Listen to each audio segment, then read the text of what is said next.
If you're interested in lending private money to make double-digit returns, this is the perfect video for you. Did you know that hedge funds are ecstatic if they can make 5 to 7% returns?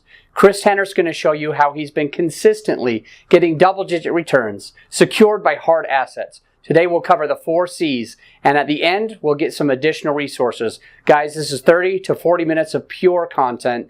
You're going to need to listen through the end, and this is the best way to protect yourself when lending private money. Welcome, guys. You bet. There's a seat there if you don't want to stand the whole time. Just okay. Yeah.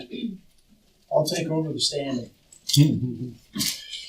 So welcome. It's great to see some familiar faces and some new faces. I'm not going to take a lot of time talking about my background because you'll kind of learn about me as we go through the presentation. But I do want to give a shout out to First Bank. I've used their non-recourse product personally a couple of different times, and I have clients that have used it. And very competitive rates. I like First Bank from a business owner perspective. They seem to be more in tune with the business owner than some of the other banks. So I do want to give a shout out. I definitely use their products, and it's much cheaper than the kind of money we're going to be talking about today. So if you can get bank money, a few more hoops to jump through, but obviously much better terms and conditions. But there obviously will come times when you can't get bank money for various reasons, and so that's where this begins to come into play, is hard money, private money, and we'll kind of distinguish what those are. Before we get rolling, I do want to just kind of think about what are some specific questions you might have, and I'd like you to just kind of let me know what those might be, because we have somewhat limited time. We're not going to learn everything today. The idea here is to give you some basic information, somewhere to go from here.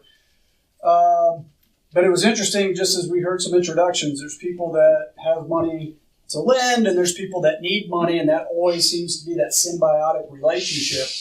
And so that's great that we're networking here, because there's people in the room that can lend, and there's people that need the money. I know we have some hard money lenders in here. I can't speak for them specifically, because my terms and conditions vary on every project based on the security and how bankable you are, so to speak, and the project.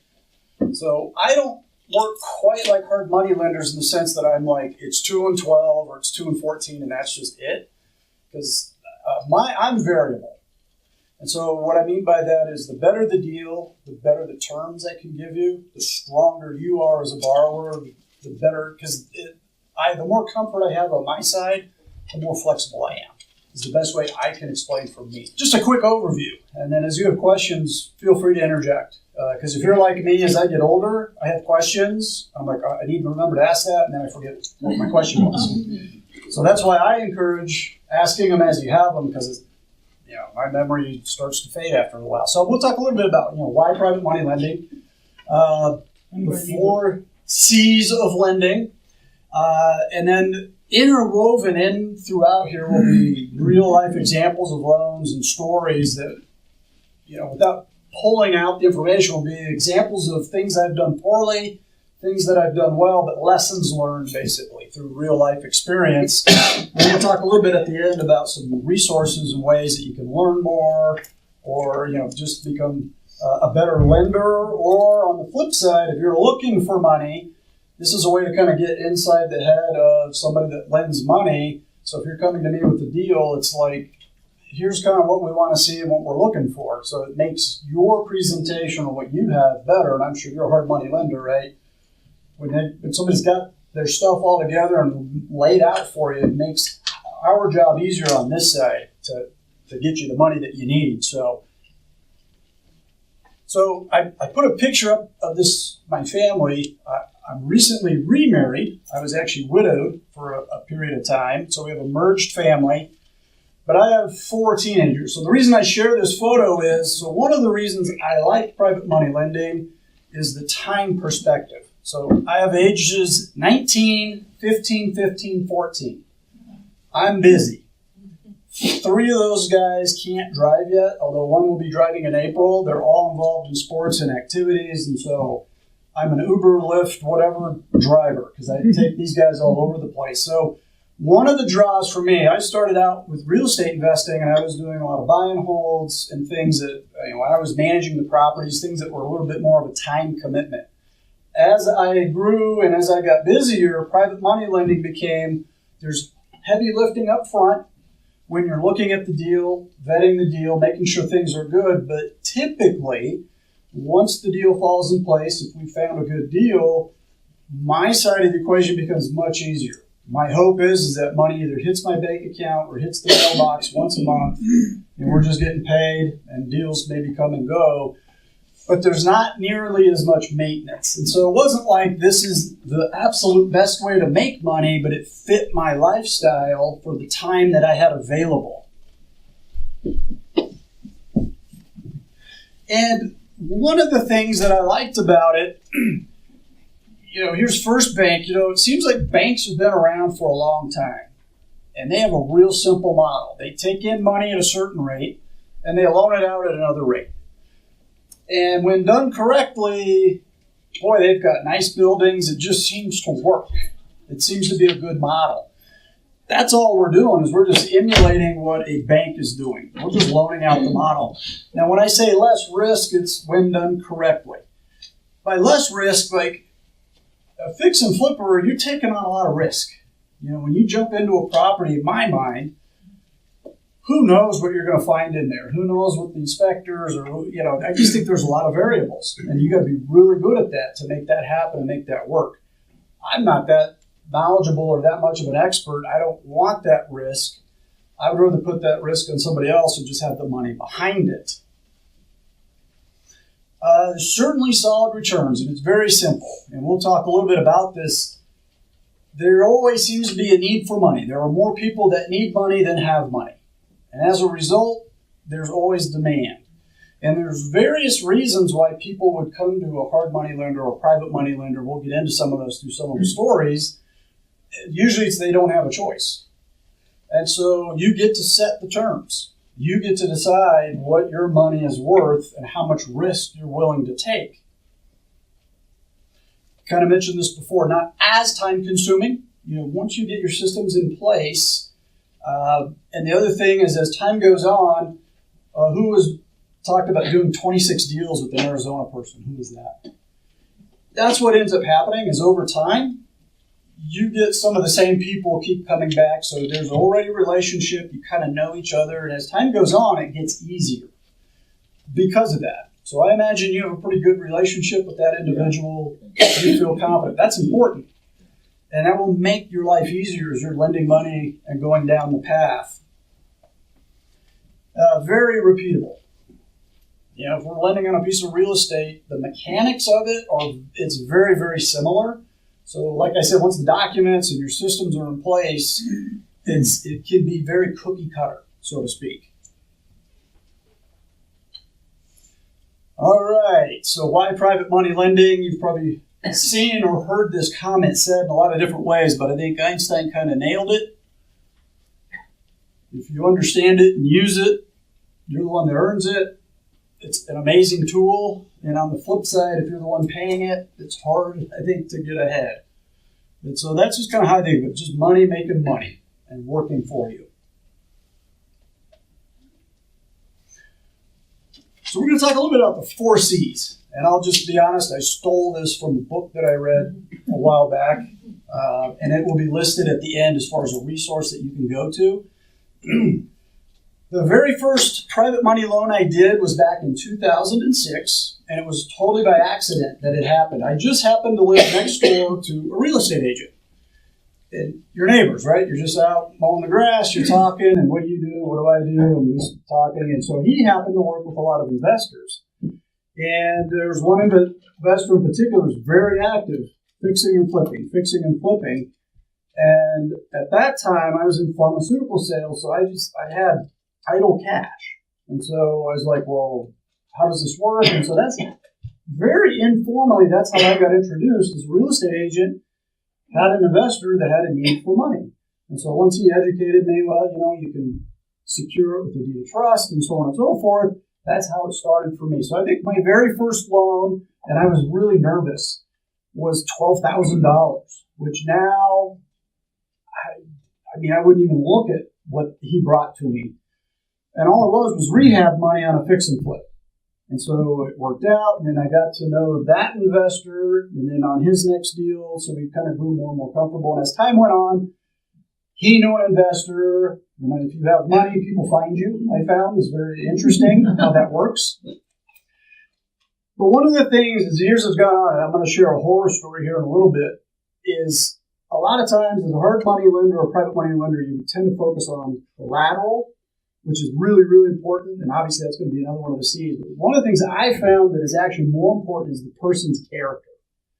If I'm going to lend money to somebody, typically if someone's of high integrity, they're honest, and they have a high character, they've usually been that way their whole life, and there's a very, very high likelihood that they're going to continue to be that way. Because stuff happens. Deals go bad. Stuff comes up on projects that we didn't anticipate or expect. I want someone on the other side that's just going to be honest and a person of integrity so we can work together. On the flip side, there could be a wonderful piece of collateral, and I'm going to share a story here in a little bit, but if you're dealing with someone that's not of high character, and a lot of times there's a history there of various things. It could be financial, it could be criminal. There are things that are kind of red flags in their character. I would not work with those people.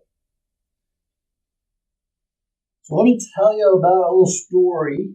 And this wasn't all that long ago. This was a loan I did. It was a business loan.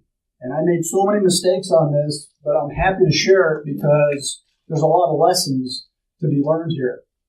And I specifically put up the driver's license and let you see the name, because if you run into this gentleman, run away. But this gentleman had a marijuana business. And go back about 2.5 years ago, marijuana, there's all kinds of cash and money. It's a great business, right? So he had a business related to the marijuana industry. So that was my first mistake. What do I know about marijuana? Not a darn thing. It's a little like the cryptocurrency. I don't know enough about it that I'm just going to, unless I really know what the heck I'm doing, I'm going to stay away from it. So this was stupid on my part. This was a gentleman that was referred to me from somebody I trusted and know, but just because that person referred him, I would have trusted the person that referred him, but I didn't really know this guy. Does that make sense? So if you get a referral from somebody you know or trust, the person that's borrowing the money, you really want to know that person. It doesn't matter who introduced you or how that happened, you want to know that person. I didn't do a background check on this guy, and I should have. So to give you an idea of what was going on, his collateral was a little different. Most of the collateral I work with is real estate. It's a hard asset it's there, it doesn't move. This gentleman had an interesting piece of collateral. He actually won a settlement, a court settlement, and he was awarded $100,000 that he was being paid over a period of time. And I don't remember all the specifics of it, but basically it was either a 7 or 10 year payoff, this $100,000, this piece of collateral. So that was his collateral, was a judgment. He was looking to borrow $60,000 and he had a $100,000 judgment. The judgment was legit. He was getting payments. Everything checked out. So the judgment wasn't like something he just pulled out of thin air. It was legit. The mistake I made up front was we used the judgment as collateral. But if I had to go back and do the deal again, instead of loaning against the judgment as collateral, I would have bought the judgment. If I had purchased the judgment, I own it. Now I'm not in a bad situation if things start to go bad. And the thing that was interesting is if I had attempted to buy the judgment, he couldn't have sold it to me.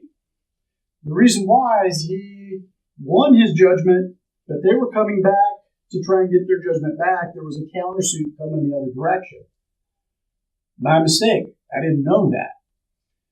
On this judgment, I didn't file a UCC1, and this was kind of different. It was out of my realm of expertise. I normally do stuff with real estate where you're either filing a deed of trust or mortgage to basically publicly show people there's a debt here, they owe the debt.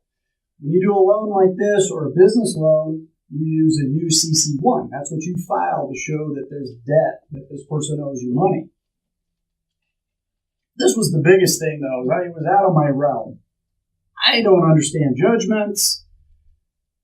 All of the stuff related to this was kind of beyond my realm. I was too focused on the return and how much I was charging this guy. And it just felt like he's got a $100,000 settlement. We've got this stream of payments that are coming in. This should go well. So let me give you the short of the story. I come to find out later, and this is a true story. I'm on my honeymoon in Costa Rica. We get a phone call from a federal agent who wants to know what this $60,000 to Andre Walker was. We said, well, we gave him a business loan. Federal agent proceeds to let us know that, well, just so you know, this gentleman owes restitution to the United States. And we haven't been able to locate Mr. Walker, and we're wondering if you happen to know where he is. This is a true story. This was really a test right away for our marriage. And I am still married, by the way. So what we came to find out is that the federal government, he owed money to another previous business partner. This gentleman spent time in a federal penitentiary. He was a felon. And if I had done a background check, it would have popped up right away. Shame on me. Lesson learned. So the money, he took the money, and what ended up happening is I actually got paid for 6 months, and it was a balloon type situation where at the end of 6 months, I'd get my principal back. Well, there really wasn't an underlying business here. It was smoke and mirrors and whatever, but I got conned. And I thought, well, that's fine. We've got this agreement for this judgment. Well, in the meantime, he was countersued and he lost the judgment. And so I was in connection with his attorney as all this was going on. So the source of money just, whoop, it's gone. So I got 6 payments, and we did take legal action, but this guy is a felon. Does he know how to evade and play the game? Am I the first guy to come after him who owes money? No. In fact, I'm the least of his concerns. He's got a federal agent, federal marshal looking for him. And if he finds him, he's going to be arrested and thrown in jail because he owes the government money. So even if I find him and I serve him and I go to court, I'm like third in line. My odds of getting that money back were slim and none. So as painful as it was, that was what I call learning the hard way. And so that's why I'm happy to share some of the information today, is that when you loan out money, you can lose it. Absolutely, and I have lost money. This was by far the worst one that I had ever run into. Be smart and work with people you trust. And so these are just some of the things that I consider and look for, but I want to work with someone that I know. And I prefer people that are local and kind of have a history. So like within this room, a lot of us know each other, and there's a social standing that happens. And there's if you're trying to do business in this town and you do something shady, word's going to spread quickly. I'm certainly going to let people know not to do business with you, just like I did. I hope that's a powerful force, that social pressure that if you're going to borrow the money, you're going to perform. And you're going to try to make that loan correct. So I definitely, at this point in time, I didn't really know that guy. I really didn't. He was a stranger to me. It was more based off that referral. I like to work with people I know that or in a group or community that I'm familiar with. Because if things do go south, there's more on the line for the person borrowing the money. Clearly, I want someone that is honest or has integrity, and that's a tough one to understand or judge. Other than talking with people they've done business with before, and more so now, I like to just do business with people that I've already done business with. And one of the things I love, and this will sound weird, and you do hard money, right? Is when something doesn't go well for the person that's borrowing the money. Because now all of a sudden there's a test. And if somebody's borrowing money from me, I want to know immediately if something's not going well. I appreciate the honesty and the integrity. So those are the kind of people that I get it. Stuff comes up. Things happen that maybe this deal isn't going quite the way you thought. I want the person that's going to pick up the phone and go, Chris, we made a mistake. Something happened, but I just want to make you aware of it. And we might need more time, whatever it is. That's the kind of person I want.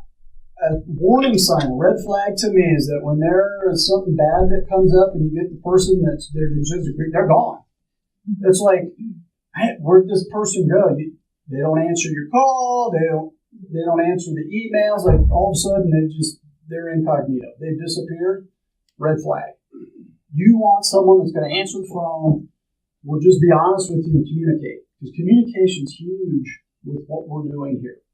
So if you run into somebody who's not communicating, that's your last deal with them. Reputation, history, all kind of ties into the character. I do background checks. And not just financial, but also criminal. So you can imagine after what I faced with that individual, I don't like dealing with people with criminal backgrounds or histories. I don't know up front, do you have a felony or something on your record that I'm not going to like because I'm going to check it? And usually the discussion goes no further, or they're like, nope, no problem, I'll fill it out. Pretty easy to do background checks, both financial and criminal. But the biggest thing is when somebody wants money, everybody's got a phenomenal story. They've got numbers and they've got all kinds of good information. The biggest thing I would say is trust but verify. So whatever they tell you, assume that there's some Hollywood built in. Just make the assumption that it's probably not quite as rosy or great of a picture as they're painting. And so it's up to you to verify the information that they're giving you. So this is a quote from Warren Buffett to just kind of highlight the things that he mentions to look for: intelligence, energy, and integrity. And at the end of the day, if they don't have integrity, there's no sense going any further, right? Because when stuff hits the fan, people that do not have integrity, they're not going to follow through and they're not going to work out for you. All right, this is a big one, especially in here when we're talking about a lot of the loans we're talking about are based on real estate, right? And I'd say the vast majority of the things I do, the loans I do, they are based on real estate. And so the collateral is key. That's the second C.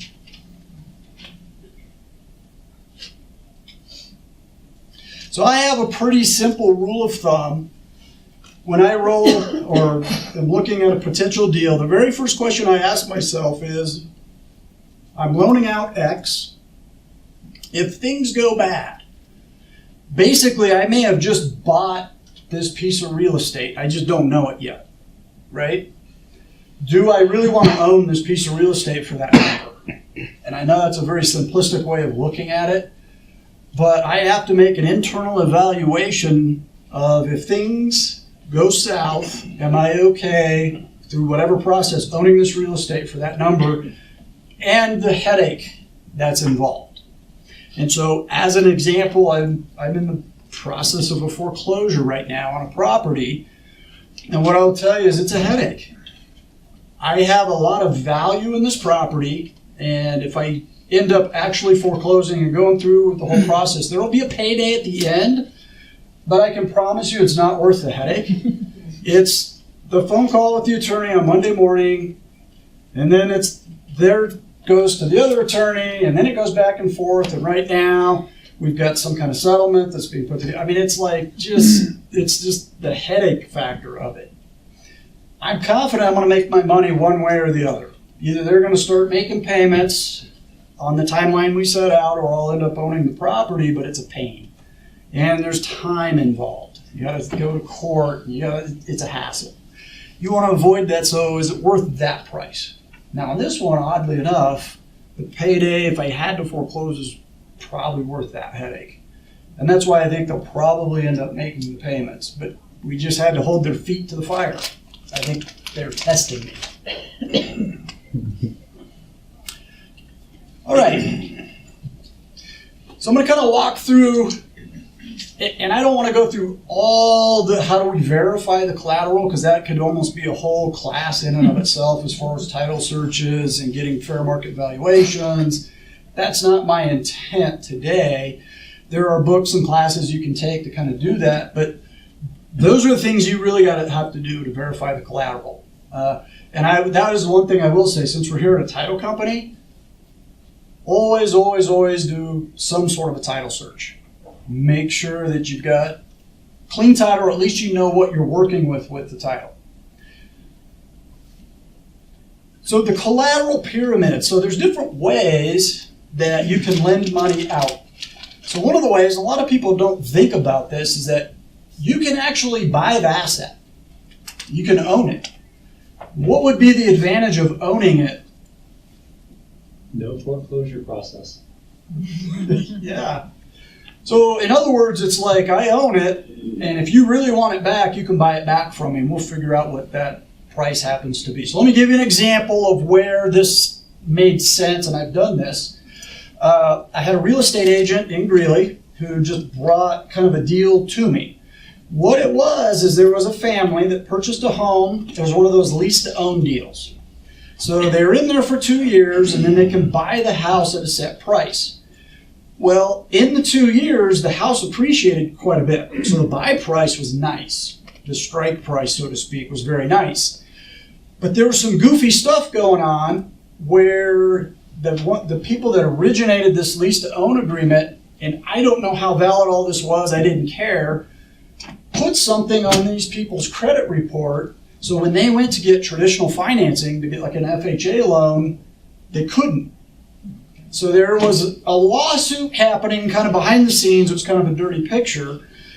And so the thought or idea is that if someone could come in and buy the property, the buy price was a good price, because it was a lot of appreciation during this time frame. So I said, I would be interested in this deal, but the only way I'm doing it is if I own the house.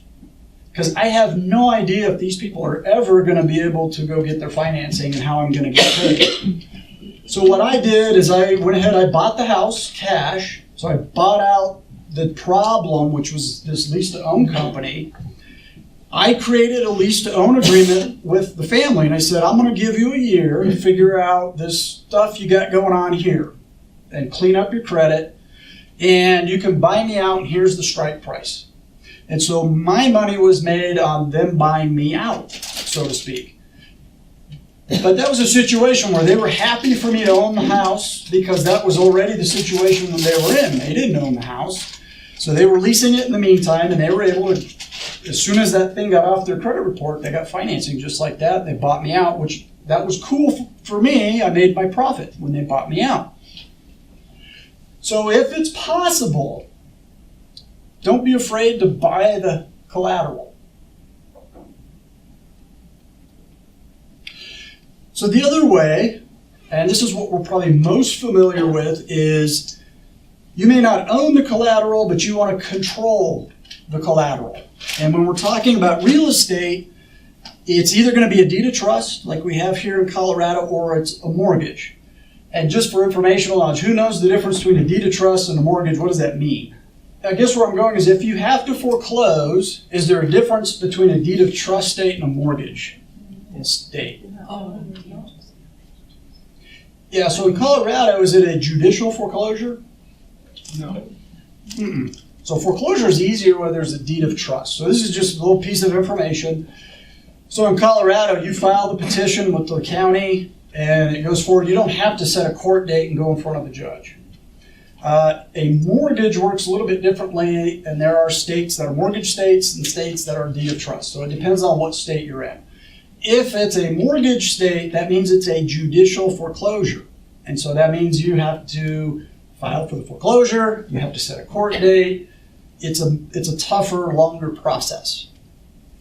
But in essence, anytime you're loaning money, especially on a piece of real estate, you must file your debt in the public record. And this is how we do it, with a deed of trust or a mortgage, depending on what state you're in.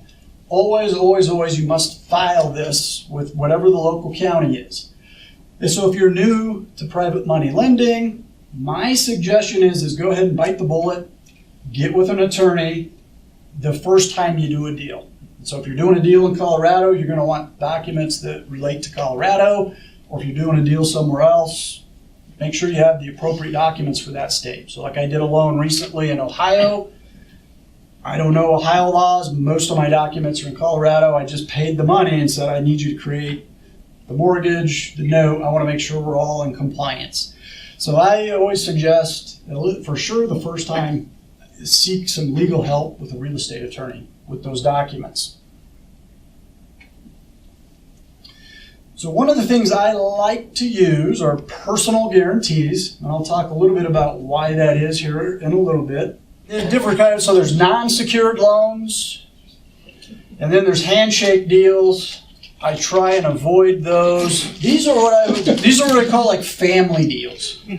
So this is not the kind of private money lending we're talking about.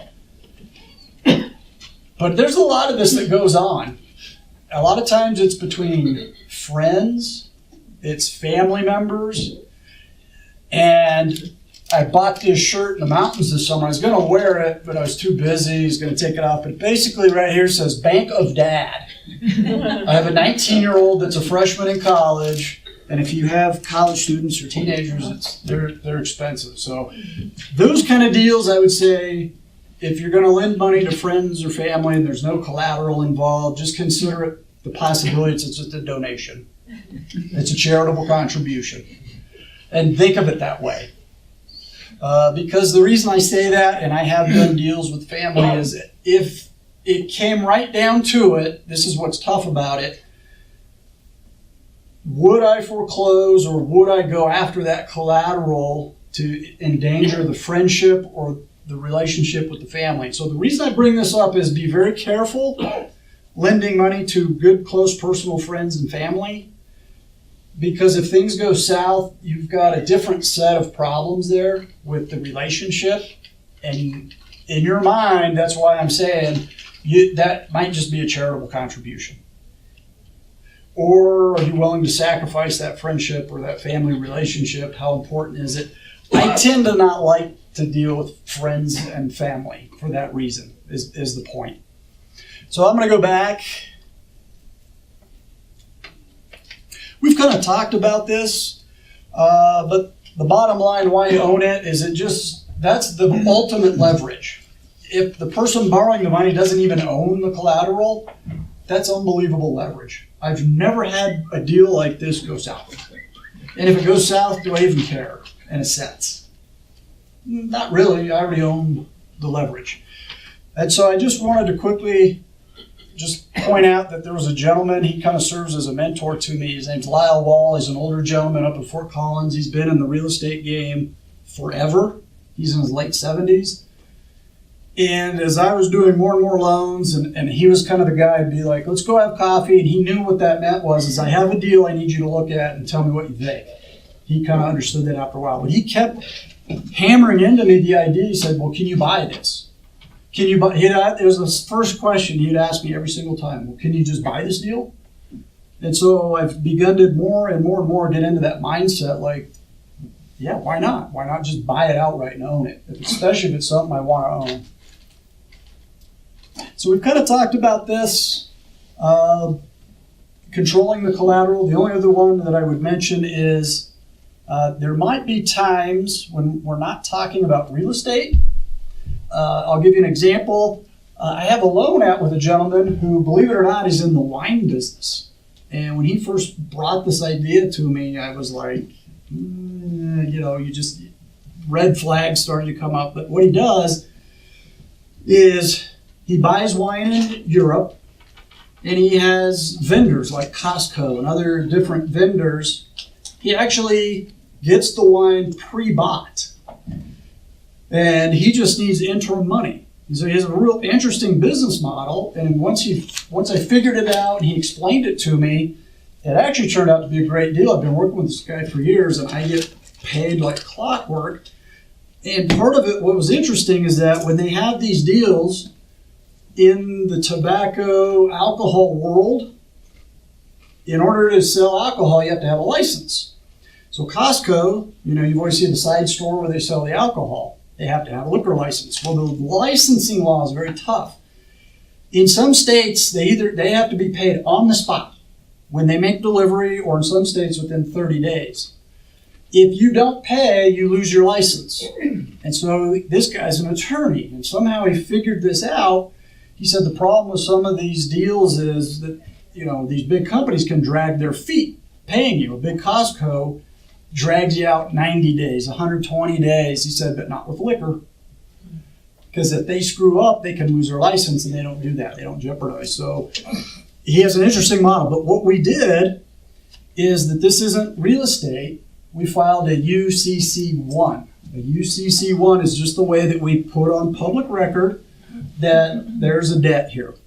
And so it's between the entity that I loaned the money to, and he has a company called Holiday Beverage, and we just put it on record in the local county so that if something happens, something goes wrong, this is your proof. So if you have to file a lawsuit, you got to go the judicial route.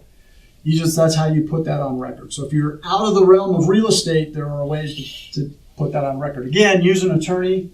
That's not a form that I typed up and just knew off the top of my head. Use an attorney, someone that knows and understands that.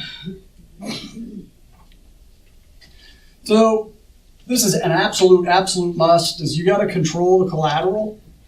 You've got to file. And file means that you're recording it at the local county office. Usually it's the assessor's office or the clerk and recorder, whatever that is. But you have to assume when you loan money out, the worst case scenario, and the worst case scenario is they cannot pay you. And in this situation, your recourse is that you're going to have to foreclose, or you may have to take some action. And this is how you prove that there's actually a debt there that's owed.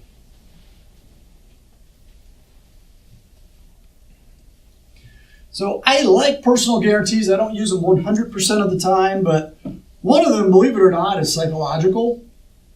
Most of the deals that I do, and probably that you guys do, you're not loaning money to an individual, you're loaning it to an entity of some kind.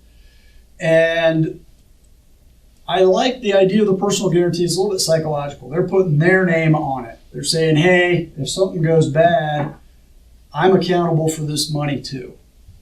And so I think there's just a psychological component. Like if they're willing to sign their personal name and not just on behalf of ABC LLC, I like that.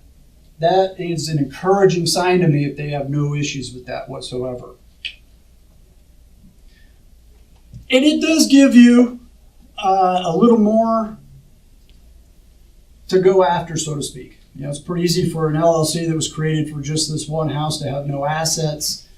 And maybe there's more to go after than just the house. If for some reason the house doesn't get you where you need to go, it could give you the ability to go after that individual as well. So I wanted to share a story, an interesting situation of a loan that came up. A gentleman had a bankruptcy in his history. And this bankruptcy happened in like the 07, 08 when all the stuff was going south and going bad. I don't know exactly the mechanics behind it. The banker guys would know, but he's buying a new home. The individual actually makes a good amount of income and has really bounced back from this situation. So he has a first loan in place, good to go, ready to go. But what happened is as the closing got closer, there was a second in position that the bank essentially said, well, we're not sure if we can do this or not. So it was a weird situation where it's like, we don't know if we can do it. We need more information. We need more time. The problem is that there was a sale on the other end. So they're selling a house, moving to a new house. So more time is a problem. Where do they live? So I got a call from a mortgage individual and said, would you be interested in a second position loan on this new house? And she's really good. She sold me. For 20 minutes, I'm like, I don't like seconds. I don't like this. I don't like that. She said, well, what if, and she just kind of kept probing to see where my weak spot was. She said, well, here's the situation. The wife's parents are willing to sign on this and give personal guarantees, and we're willing to show you whatever you need to know. They're not going to let the grandkids not have a place to live, was kind of the deal. So this was a situation where on this particular loan, I had two grandparents basically sign as personal guarantors on the loan because they were very financially sound, they're retired, and I liked the thinking. The mortgage gal did a great job of explaining that they had two young children. These are the grandkids. They're not going to let them lose this house. This is their personal residence. That's where the personal guarantee carried some weight. And there was a psychological factor because the gentleman, the husband, knows who's signing on the loan too, right? Mother-in-law and father-in-law. And so I love the idea of a personal guarantee in that situation. Some other things to look at, and these are, in my opinion, not quite as important because as a private money lender, the character and the collateral honestly knock out about 90%. But I do want to have some idea that they're not pouring every last penny into this so that if one thing goes wrong, they have no money. They can't make that payment. So I do want to know that there's at least some other source of income, whether that's a W-2 job, they have other investment properties, whatever that happens to be. And I'd definitely like to see some cash somewhere available, just like a bank would. Can they at least get through some bad times? They lose a job, the tenant moves out, they're vacant for a little while. They should be able to cover some time there. All right, so I always just put this in, I look around the room and just make sure we're all doing okay. And I think everybody's like this guy here, at least. So just a few things to throw out, a few thoughts, just some things I've learned as time has gone on. So just to let you know, I've done both. I do mostly investor loans, but I have done some consumer loans. So just be aware, because of Dodd-Frank, I know that there are a lot of lenders that just flat won't touch the consumer. And I'm going to give you an example of a situation that came up that I just couldn't help myself. The same gal that had that deal I talked about where grandma and grandpa signed the personal on, she called me and said, I've got a slam dunk deal for you.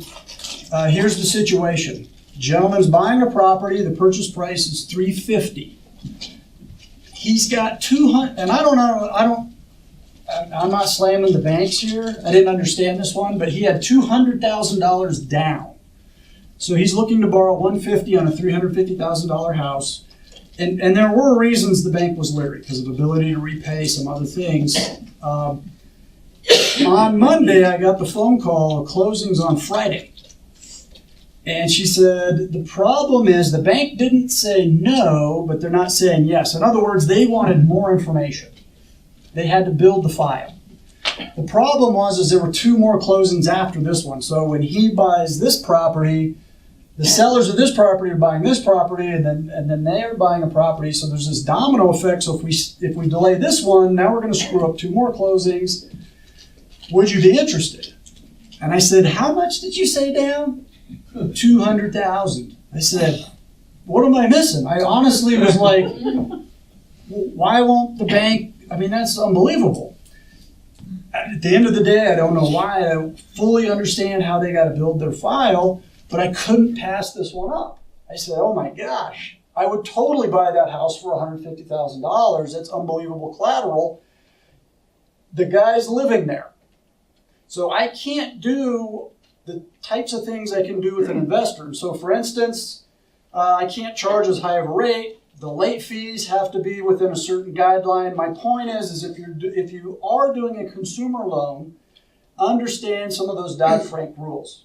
And if you don't want to understand the Dodd-Frank and some of in other words, the borrower has a lot more rights as a borrower than an investor does, is the short of it. And so as a lender, I have to be smart about that. Then don't do owner-occupied stuff. Just stay away from it if you don't want to have to understand what those rules are. But just be aware of investor versus owner-occupied. In the notes that I do and in the deeds of trust, I put very, very clear language that it says this is an investor loan. You will not live in it. Your family will not live in it. I put very, very clear language that says that this is not a consumer loan. This is an investor loan. And I make sure that that language is in there. And I'm curious, because I don't know if this comes up for you. So usury laws, I said, just be aware of. And the reason I ask is sometimes fix and flippers are really good at what they do. And you might loan money out, and where you can get into trouble, every state, believe it or not, has limits on how much you can charge, basically. And if you charge a lot of points up front, and a fix and flipper is really good, or I had a situation where a guy just ended up wholesaling a house. He didn't really fix and flip it. He just said, well, I'm just going to wholesale it. But you could potentially get into some usury issues by charging too much. So just be aware that there are usury laws about how much you can charge. In every state, it's Colorado's different than Arizona than Kansas. So you'll hear these terms kind of intermittent, private money lender, hard money lender. And here's how I distinguish. And a lot of times they're synonymous, but as a private money lender, I'm not licensed. I don't have a website. I'm not actively running this, even though it kind of is a business. I don't have a storefront. I'm just a private lender. It's people that find me, and we make deals. A hard money lender, a little bit different. I assume there's licensure. No, I'm a private lender, just like you. Okay. But a lot of your hard money lenders, they're licensed. They've got website. They're promoting. That's their primary form of business. But I think you'll find that those terms are a little bit interchangeable, but I think private and hard money, there's a little bit of a distinction, a little bit of a difference. One of the biggest distinctions I would tell you is, as a private lender, I don't have hard set guidelines. I talk to the hard money lenders. A lot of times they have funds, and they have to kind of guarantee certain rates of return. My terms are a little bit flexible. You know, like this guy that had 60% down on that property, that's really, really secure. And so I can be a little more flexible in the terms of what I do for that gentleman versus someone who maybe doesn't have as much money. So that was a slam dunk for me. I can charge a little bit lower rate than a typical hard money rate in that situation. Here's the other thing that's interesting. So I'll get this thought that comes up. So people want to lend money, and they'll say, either I don't have any money or I have very little money. Any thoughts on, should this stop you from gaining experience and getting in the game? It is what it is, right? It's been on a great ride for 10 years, but you may have money, just don't know. So that's the other thing that I work with is self-directed retirement plans. That's what Diverse Retirement Solutions does. So if you've got money and you think that money could be better put to work in something like this or real estate, there's a way to make that happen. The other thing that I would mention is that if you have a little bit of money, but not enough, like somebody needs to borrow $500,000 and I've got 50. If it's a good deal, do you think other people would be interested in the deal? Almost always. I put stuff like that together all the time. Because what I quickly found as a private money lender is I have so much capacity. I have personal money, I have retirement money, but I've got probably, I don't even know, 15 loans out right now. So my money's working here, here. And on some of these, I don't know when I'm going to get paid. But in the meantime, I'm just making that income stream. Some I get paid back sooner, so my money's always moving, right? So I can't fund every single deal all by myself. Bring in partners. Share the deal with other people. And especially when you start getting some bigger numbers, just partner with individuals. So we kind of talked about that. The one thing I did want to point out that's interesting is that this is how much money is sitting in retirement accounts in the United States. If you go to this website, Less than an index. they'll talk about it if it's in the market and it's like mutual funds. They will probably talk about it, and this is where this information came from. But I just thought this was fascinating that within a little over 15 years, look at the amount of money that's been poured into retirement accounts.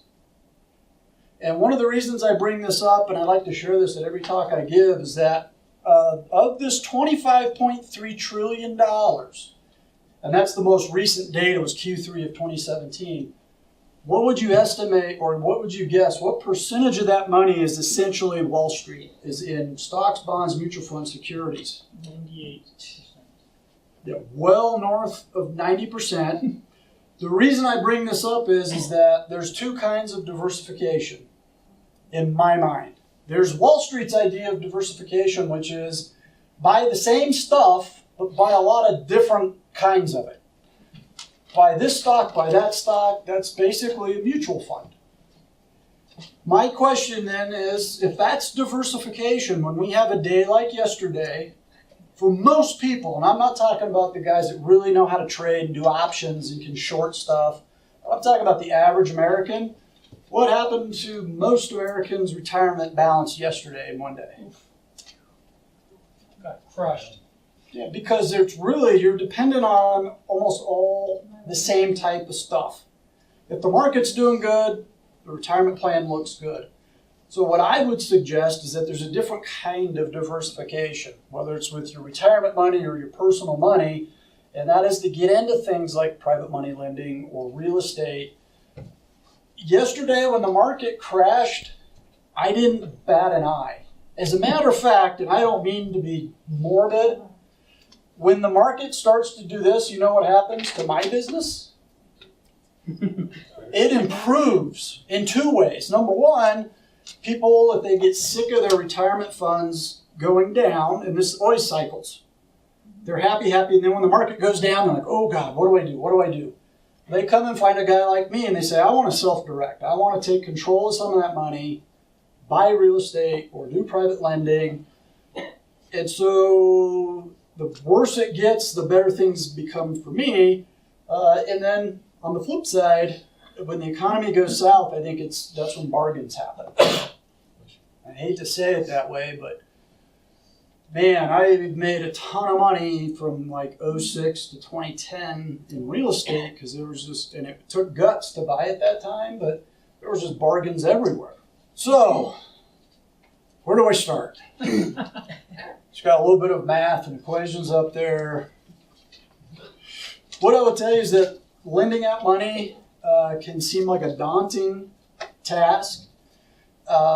And I wouldn't suggest you take the route I did. I mean, I honestly, I had a neighbor who had a guy who needed money. I didn't really know that guy very well. And as odd as it turned out okay. But as you go on and you learn lessons, you get a little bit smarter, so on and so forth. I wish I had done things just a little bit differently. So I want to offer two ways, a couple of different things to just as resources and ways to just build up your knowledge base. But there's some good books out there. And I want to highlight this one in particular. If you're lending money like every now and then, like once a year I do a loan, I don't think going to this class is necessary. But if you get to a point where you're like, and I got here, where it was like, I'm like doing a loan a month, a loan every 2 weeks. Things just kind of grew and grew and grew and grew. This was flat out the best class I ever attended or went to. There's a gentleman down in Atlanta, Georgia, by the name of Dykes Boddiford. And it's a weird name, Dykes Boddiford. But his website is assets101.com. And once a year, I think it's in the spring, he does a 2-day class on hard money lending. And that's, honest to God, the best class I've ever had. You'll walk out of there, and I don't get paid for this, by the way. It's not like I get a commission if you go. but you'll get a book that's about this thick and a CD, but it'll include the documents you need. So there's a document in there for background checks. There's promissory notes. There's deeds of trust. There's mortgages, personal guarantees, the actual documents that you would need. Now, obviously, there might be some minor tweaks depending on what state you're in. But he does a wonderful job of really, for serious people, digging in and like, here's how you should be running your business. And at the end of the day, that's exactly what this is all about, is if you're really going to do this, it's a business. And you got to treat it like a business. And you need to be professional and have your stuff in order. Because you can lose money in a heartbeat if you do the wrong things. So I would certainly recommend, if you're serious, to take a look at that class. So Assets 101, he does other things as well. You'll notice when you go on there, but there's not a lot of these classes around, interestingly. Like, I learned by being a dummy and loaning money out and learning the hard way, kind of. But the other thing I did is I did find a mentor. The gentleman I mentioned earlier, Lyle Wall, he's a gentleman up in Fort Collins who, he found me somehow. And we just grabbed a cup of coffee, and when I figured out the level of knowledge this guy had, he's just someone I spent a lot of time with, and he was generous to give me some time. And so what I would say is find a mentor, find a partner, find someone that's doing it, and team up with them. That's a great way to learn. And so one of the things I'll just throw out is that if you're kind of in that situation where you're like, I'd love to loan out money, but I don't quite want to take that step to where I'm the one doing everything, I'm available. We have some different ways that we could look at, whether it's just coaching and guidance, or if you want to just get involved in some deals and see how it works. Is that number yours or Lyle's? That's mine. Lyle would kill me if I gave out his number. Yeah, Lyle would not. That would be a very bad thing for me to do. But I'm serious by that is that, we're kind of in this network and this community. So if you have an opportunity, it's a loan, and you're like, okay, I think this is a good deal, I'm not 100% sure, give me a call. I'm happy to walk you through what my set of eyes would do in that situation.